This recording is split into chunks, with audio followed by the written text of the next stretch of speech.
Okay, so Donald Trump is a felon. Donald Trump is a criminal. Donald Trump may not vote for himself. Donald Trump may not own a gun.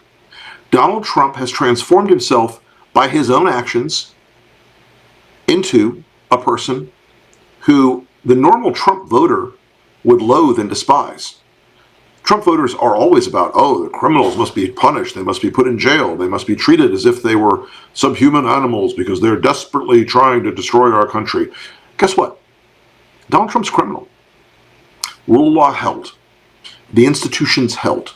This wasn't masterminded by Joe Biden. It's not the deep state. They were just a jury of Donald Trump's peers in New York, looked at the evidence of the crimes he committed, and found him guilty. Now, look, I know that a lot of people were worried this case wasn't going to go this way. I didn't know how it was going to end up. No one did. You know, that's what a jury's like. And Donald Trump will come out of this and he'll make every lie in the book.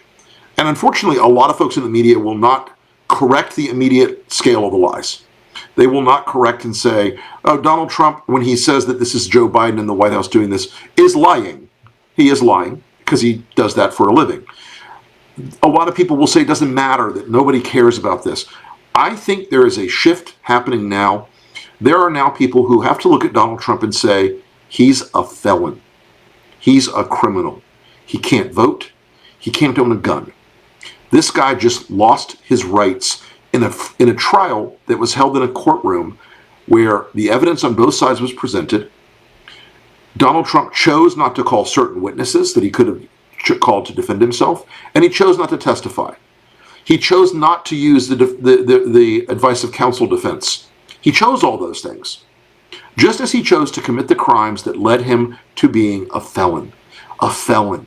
Donald Trump's a felon. Again, he can't vote. He can't own a gun.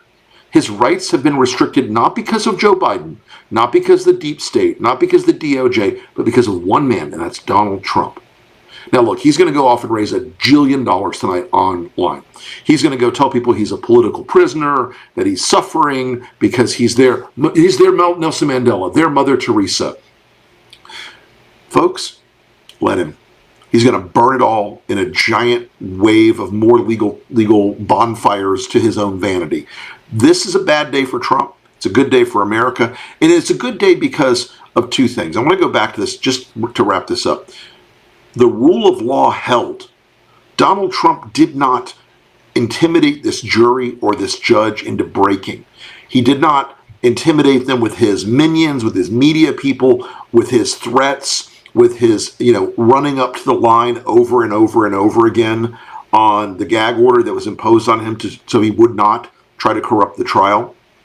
The judge was very smart not to put Trump in jail for the many violations of it. But what the jury saw was something I think America will see.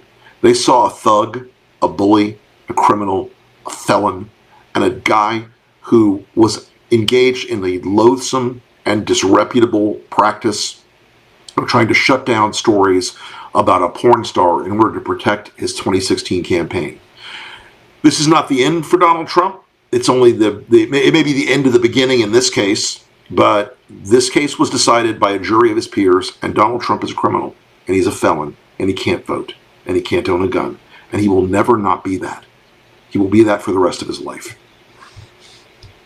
That are going to define the limits of the power of the presidency, because the law will no longer do it. I know I will respect. Welcome to my channel a long time.